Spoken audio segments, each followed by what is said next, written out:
Pag-aaralan na ng Philippine Amusement and Gaming Corporation o PAGCOR ang dahan-dahang pag-alis ng Pogo sa bansa. May programa rin para sa mga Pinoy Pogo employee na mawawalan ng trabaho. Nakatutok live si Ian Cruz. Ian. Yes, Emil, titiyakin daw ng PAGCOR na sa pagtatapos ng taon ay sarado na ang lahat ng Pogo sa bansa alinsunod yan sa utos ni Pangulong Bongbong Marcos sa kanyang ikatlong State of the Nation address dito sa Batasang Pambansa. Sabi ni PAGCOR Chairman Alejandro Tenco, gagawin nila ang lahat para mapag-aralan kung paanong dahan-dahan ay matigil ang operasyon ng mga Pogo sa bansa. Magpapaliwanag daw sila sa 43 legal na Pogo ukol sa utos na ito ng Pangulo. Sa gitna nito, makakatuwang nila ang Department of Labor and Employment para sa training programs ng mga Pilipinong mawawalan ng trabaho. Tiyatayang nasa 42,000 Pilipinong direktang empleyado ng legal na Pogo kasi ang maapektuhan. Hindi pa kasama riyan ang mga indirect at ancillary services na kumikita rin sa Pogo.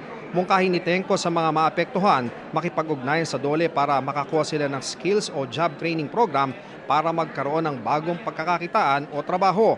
Sabi naman ni Labor Secretary Bienvenido Laguesma, gagawa sila ng paraan kung paano mabibigyan ng trabaho ang Pogo workers na apektado. Nasa 10,000 ang apektadong Pogo workers sa pagtatayan ng DOLE, kaya kailangan pa raw nila mag-usap ng PAGCOR para ma-reconcile ang kanilang mga figura. Masaya naman si Presidential Anti-Organized Crime Commission Undersecretary Gilbert Cruz sa desisyon ng Pangulo na iba ng Pogo.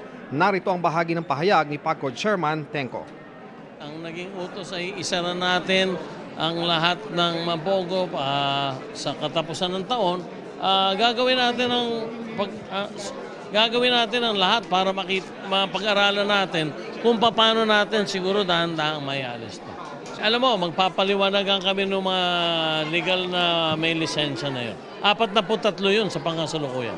May sinabi din ng Pangulo na inaatasan niya ang DOLE na maghanda na rin ng mga training programs. At para nang sa ganon, yung mga madi-displace nating mga kapwa Pilipino, ang mga madi-displace na yun, ay magkakaroon ng pagkakataon na makapaghanap buhay muli.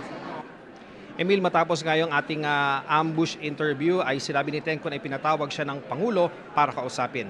Yan ang latest mula rito sa Batasang Pambansa. Balik sa iyo, Emil. Maraming salamat, Ian Cruz.